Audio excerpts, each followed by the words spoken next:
बादशाहत का खात्मा सादस्त मांटो की, की कहानी में से एक। टेलीफोन बजा। मनमोहन पास ही बैठा था। उसने रिसीवर उठाया और कहा, हेलो 44457।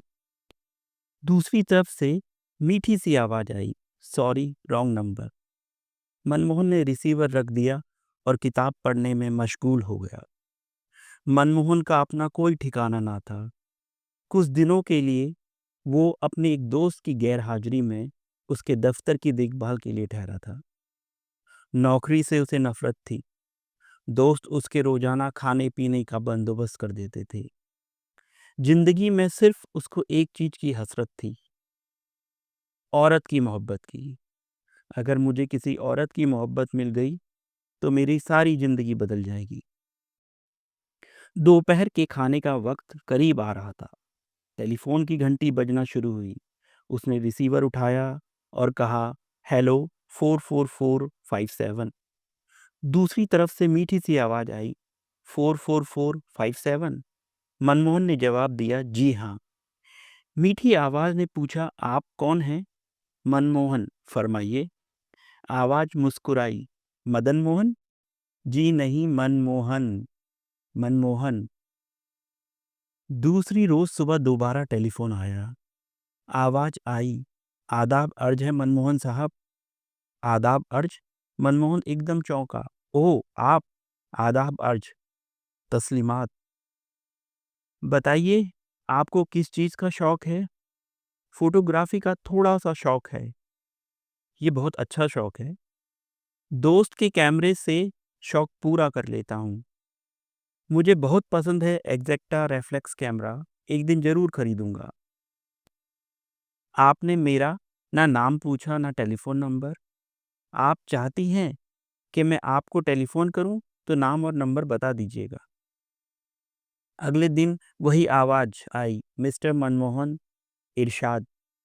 इरशाद ये है कि मैंने आज दिन में कई मर्तबा रिंग किया, आप कहाँ गायब थे? साहब बेकार हूँ, लेकिन फिर भी काम पर जाता हूँ। किस काम पर? आवारागर्दी। अगले दिन शाम करीब 7 बजे टेलीफोन की घंटी बजी। मनमोहन ने रिसीवर उठाया और तेजी से पूछा, कौन? वही आवाज आई, मैं। मनमोहन ने कहा, मुझसे इंतजार बर्दाश्त नहीं होता। आज की माफी चाहती हूँ। कल से सुबह शाम आपको फोन आया करेगा, ये ठीक है? अब हर रोज सुबह और शाम मनमोहन को उसका टेलीफोन आता। घंटों बातें जारी रहती। एक दिन वो बड़ा टेढ़ा सवाल कर बैठी, मनमोहन, तुमने कभी किसी लड़की से मोहब्बत की है? मनमोहन ने जवाब दिया, नहीं। टेलीफोन का रिश्ता कायम हुए तकरीबन 1 महीना हो गया था।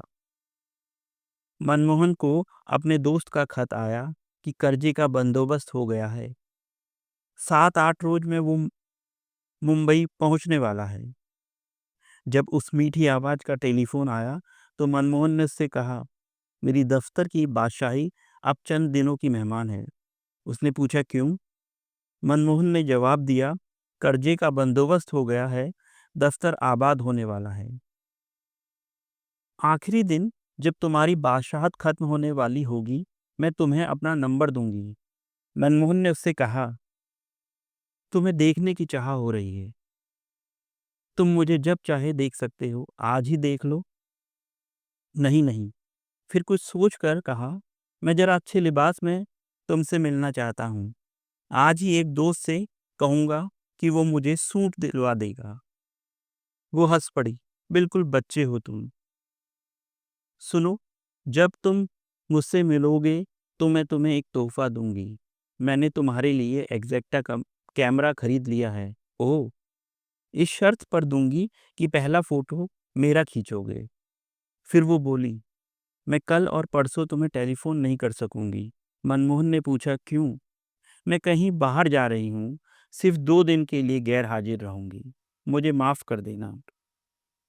पहले दिन सुबह उठा तो उसने हरारत महसूस की। बदन तपने लगा। आंखों से शरारे फूटने लगे। प्यास बार बार सताती थी। शाम के करीब उसे अपने सीने में बोझ महसूस होने लगा। दूसरे रोज वो बिल्कुल निढाल था। सांस बड़ी दिक्कत से आता था। सीने की दुखन बहुत बढ़ गई थी। शाम को उसकी हालत बहुत ज्यादा बिगड़ गई। धुंधलाई हुई आंखों से उसने घड़ी की तरफ देखा। उसके कानों में अजीबो-गरीब आवाजें गूंज रही थीं, जैसे हजारों टेलीफोन बोल रहे हों। सीने में घुंघरू बज रहे थे। चारों तरफ आवाजें ही आवाजें थीं।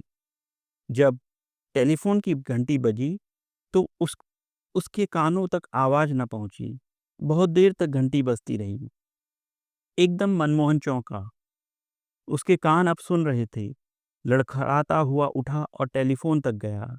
दीवार का सहारा लेकर उसने कांपते हुए हाथों से रिसीवर उठाया और धीरे से कहा, हेलो। दूसरी तरफ से वो लड़की बोली, हेलो मोहन। मोहन की आवाज लड़खड़ाई, हाँ मोहन, जरा ऊंचा बोलो। मनमोहन ने कुछ कहना चाहा, मगर वो बोल नहीं पा रहा था। आवाज आई, मैं जल्दी आ गई, बड़ी देर से तुम्हें रिंग कर रही हूँ, कहाँ थे तुम? मनमोहन का सर घूमने लगा। आवाज आई, क्या हो गया तुम्हें? मनमोहन ने बड़ी मुश्किल से इतना कहा, मेरी बादशाहत खत्म हो गई है आज। उसके मुंह से खून निकला और एक पतली लकीर की सूरत में गर्दन तक दौड़ता चला गया। आवाज आई, मेरा नंबर नोट कर लो, 50314, 50314, सुबह फोन करना। ये कहकर उसने रिसीवर रख दिया। मोहन औंधे मुंह टेलीफोन पर गिरा। उसके मुंह से खून के बुलबुले फूटने लगे। धन्यवाद।